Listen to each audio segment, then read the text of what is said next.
there, folks. I'm Emily. And I'm Elt. And you are listening to Oh My Word, a podcast where we review pop culture, movies, musicals, TV shows, and books, and give you an idea of what's in it. Is it age appropriate? Is it anyone appropriate? Should you read it? That's what we're here for, to help you out. And our guide for all that is our pearl clutching rating of violence, language, and romance. Everything on a scale of 0 to 4. 0 being the bestest, and 4 being the don't get a 4 because that is not okay. And also because all these things, movies have their own ratings, but it's the film industry giving itself its ratings. And all the ratings have changed throughout the years. So that's why it's not about, a PG-13 rating, but it's about giving you a 0 to 4 so you know what's in it. And then books don't really have ratings, neither do musicals. So that's what we're here for. Exactly. Yeah, you're right. Like PG-13. So these days, PG-13, if you can have one F word, right, in a PG-13 movie. Is that the rule? Yeah. Like, basically the point is you have to know what the ratings mean. You can't just look at it, except for G, I guess, or X. Like, on either end, you can just look at it and say, this is okay or this is not okay. But in the middle, you sort of have to know what those ratings mean. And especially, like, TV shows, too, because TV 7, TV 14... what's do they deem appropriate for 7-year-olds and what do they deem appropriate for 14-year-olds?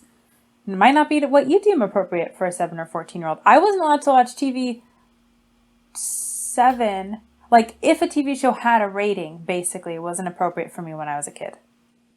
Because, like, real kid shows just didn't have ratings. Yeah. Well, and they've changed it. Like, they've now become more acclimated and more exposed to things.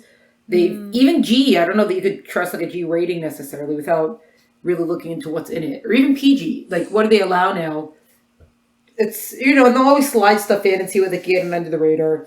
Even the PG-13 that is supposed to be only one F-bomb. I think there was a film that we reviewed a while ago that they somehow snuck in a second F-word there. So it's like, again, that's why you need us. Yes. That's what it all comes down to. Public service over here. That's what we're providing. So, just a quick update. I still have not heard from Sutton Foster. And oh, wow. I don't know if anyone else cares about that or if anyone else hasn't been sleeping or if it's just me. But we're still waiting because she is amazing. And I love her.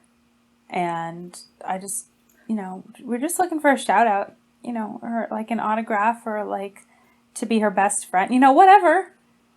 But still nothing. So we said we'd keep you updated, and here's your update.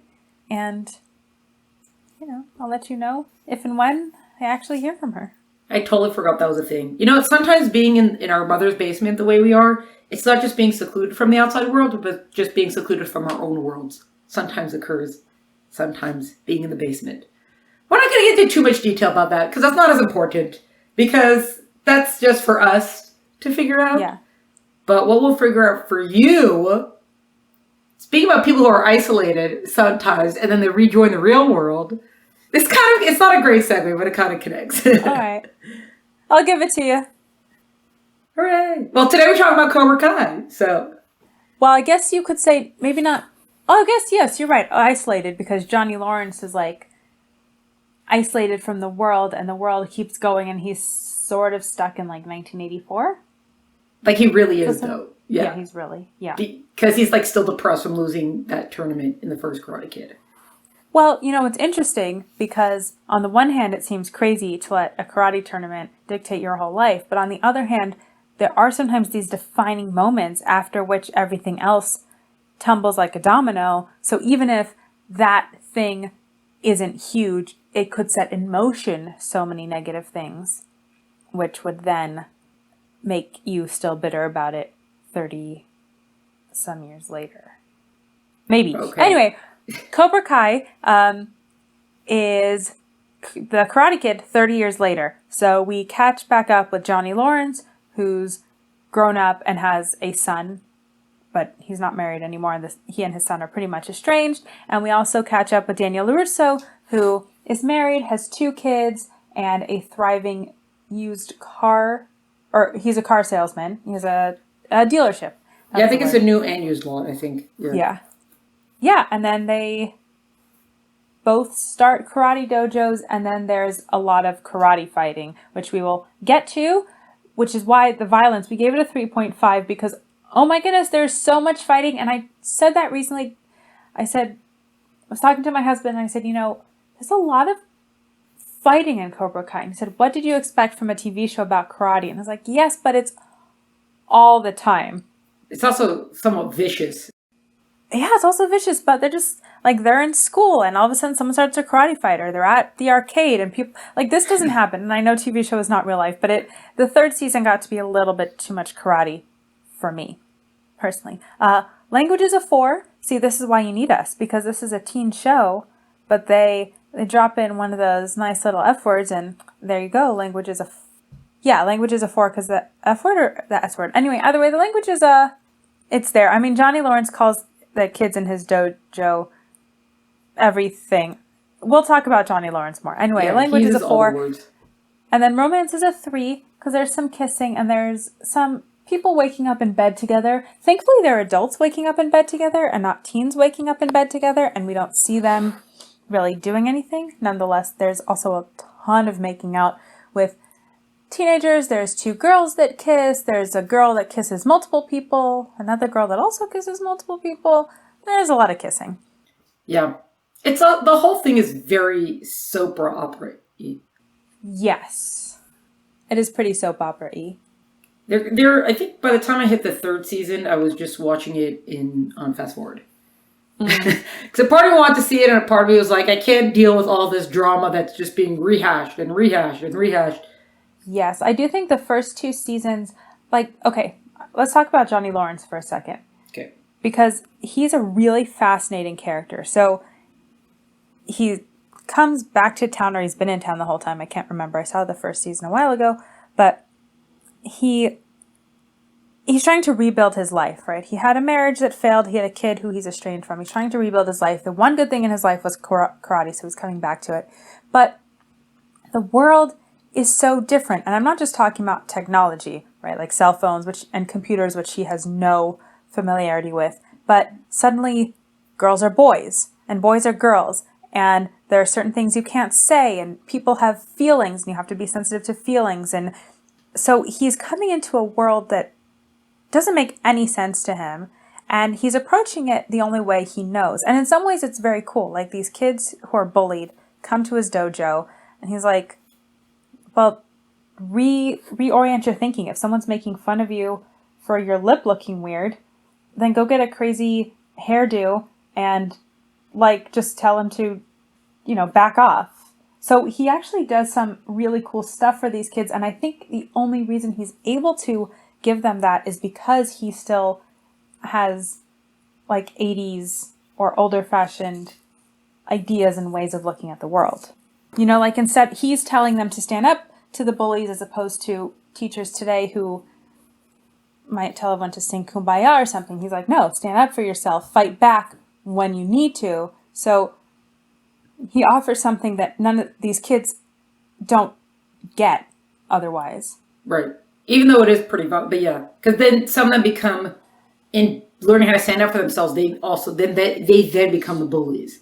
So right. that's the philosophy gone wrong, but the philosophy gone right is when they use it more as a self-defense, sort of to stop a bully cold.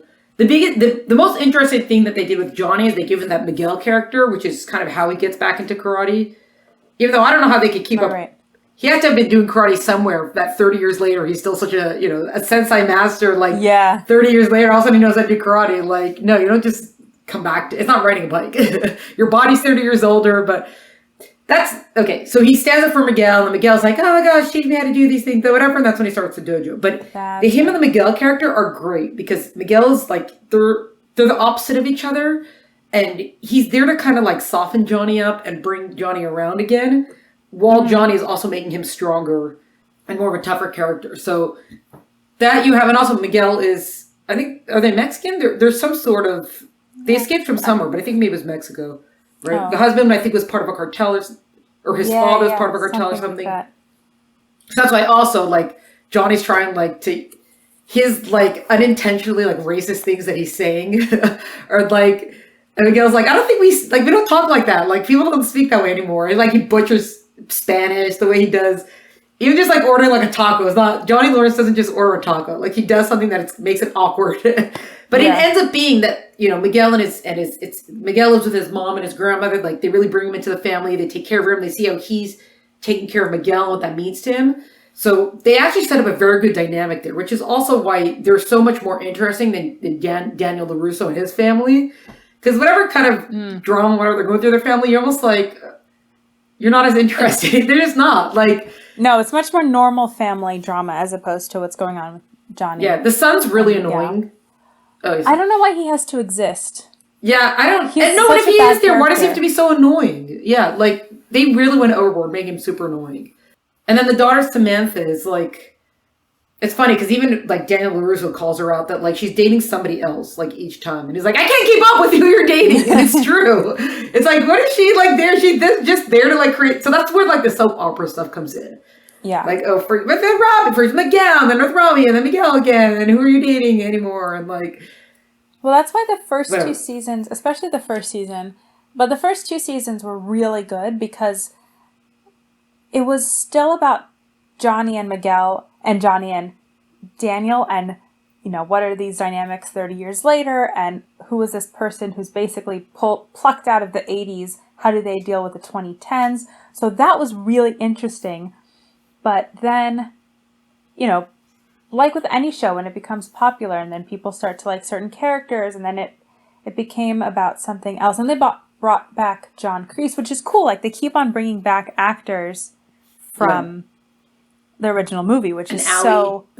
And then Daniel goes to Japan. So like it's very cool, but it totally became like this big out war, basically. Like a karate war between these different schools. And you look at it and you think, okay, you were learning karate. Like, you go learn your school, and we'll go learn our kind of karate, and then we'll meet at tournaments, and the rest of the day we'll go about our lives. But it turns into this whole, with Kreese, right? It becomes this, like, it's their whole way of life, and he turns these kids he basically turns them into killers. I think the only reason nobody dies is because the TV show doesn't want anyone to die. I was fully anticipating someone dying. Because these kids just keep on attacking and attacking each other.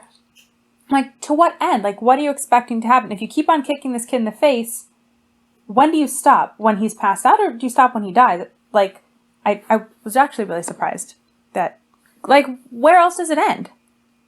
Well, it's also, okay, so the first two seasons, I think were done by YouTube, did that when YouTube was trying to get in on the streaming and TV thing, and then Netflix picked it up a couple years later, and then they started season 3, and now they're doing season 4. So... You also, though, get to a point where, you know, they're having the war or whatever, and you're like, does anyone really care about karate this much? And I'm not saying it for the people who do karate and they dedicate themselves, you know, karate's their thing, that's great, but do you really love karate to the point that you would go and, like, you would kick someone, like, paralyze someone? Like, that's how much you care about karate, like, to that extent? It almost feels, like, for anybody who's not in the karate world, it feels a little bit much. Which, again, you don't want to downplay it, especially because if there's good stuff that comes out of it, or if, I'm like, the karate is cool, but it does become too much, and you're also like, why does Daniel LaRusso, why does he care so much about what Johnny's doing? Like, why does he care, like, that he can't sleep at night because he started up Cobra Kai again? Like, who cares?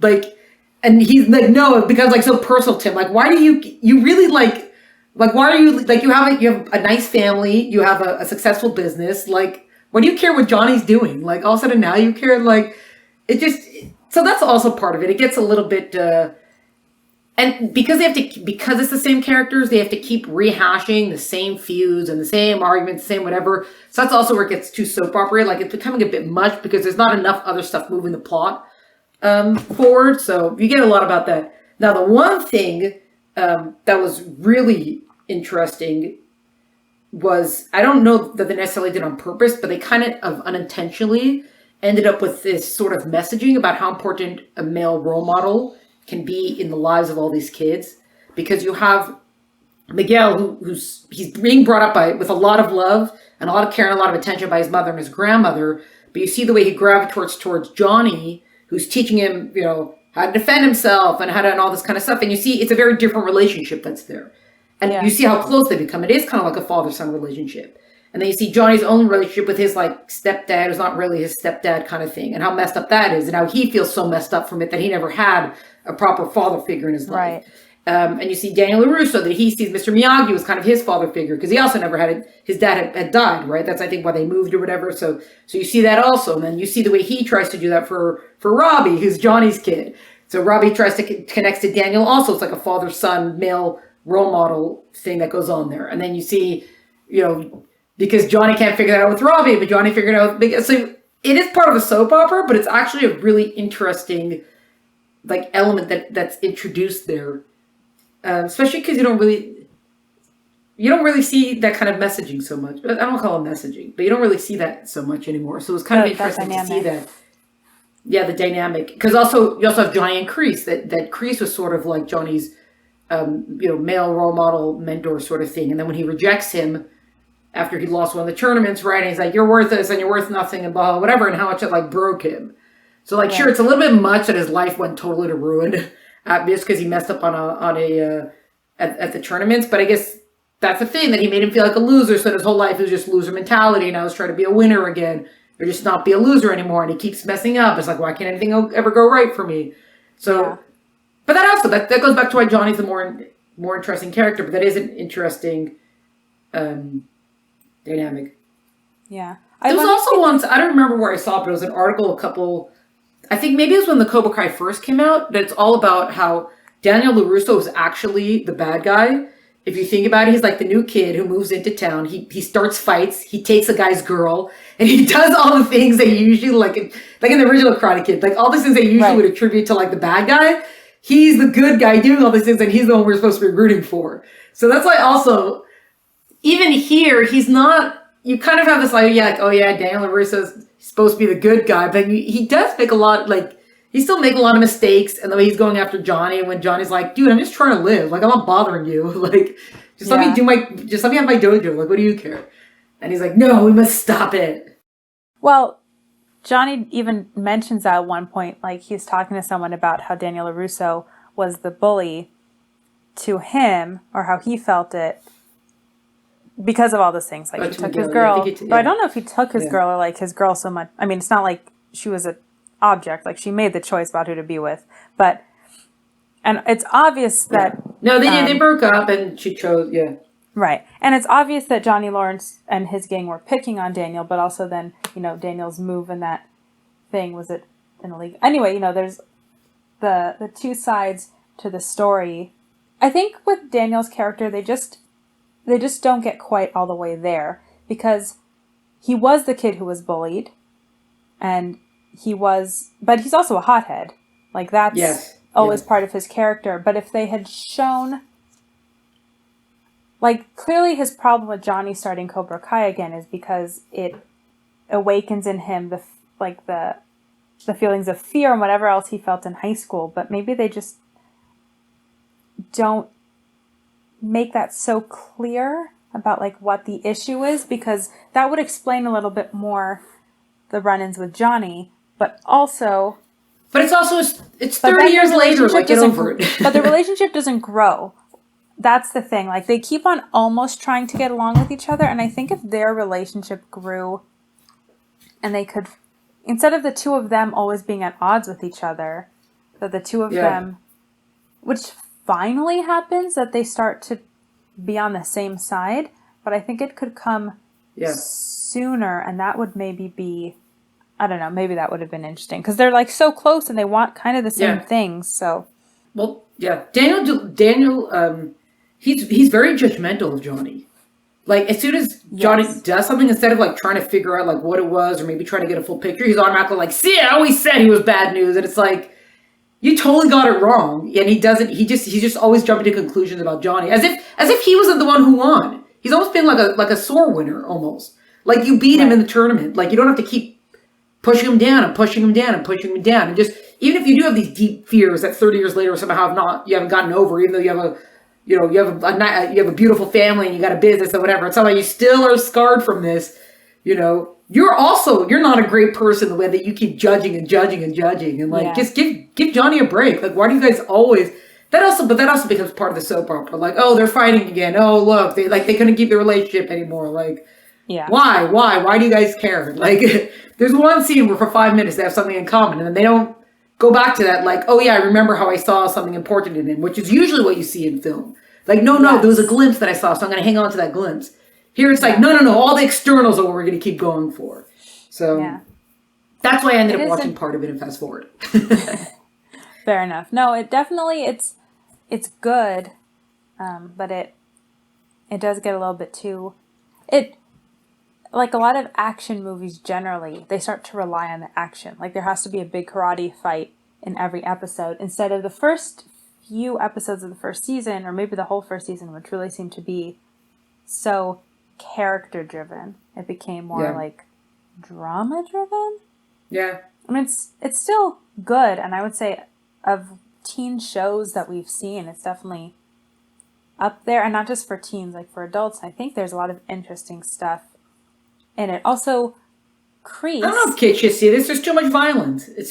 She's purposely, when she breaks the guy's arm and they trash the house with the violence becomes a bit much.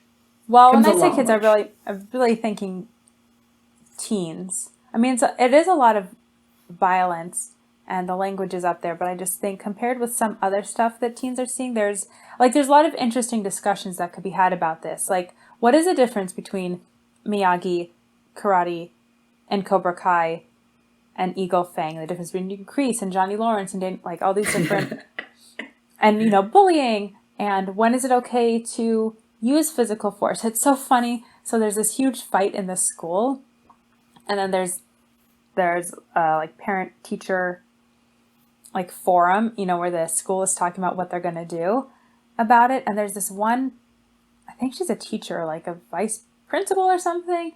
And she's just so stereotypical school administrator. And there's at one point when the Cobra Kai kids, so like the evil, I mean, they're basically evil kids because they're attacking kids for no reason. They attack some of the good kids, and then the good kids fight back, and the teacher only sees the fight back.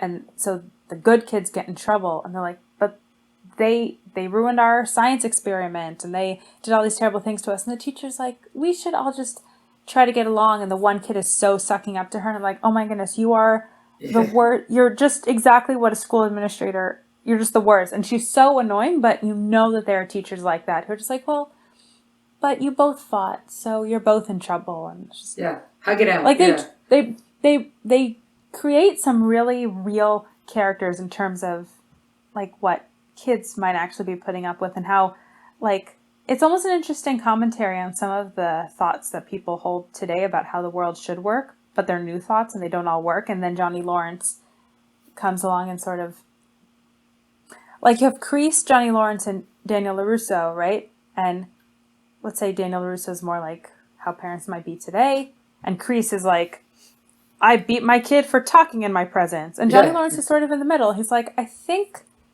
there were some good things that we used to do, and there are some good things that we do now. And he's kind of trying to find the way that they fit together. Yeah.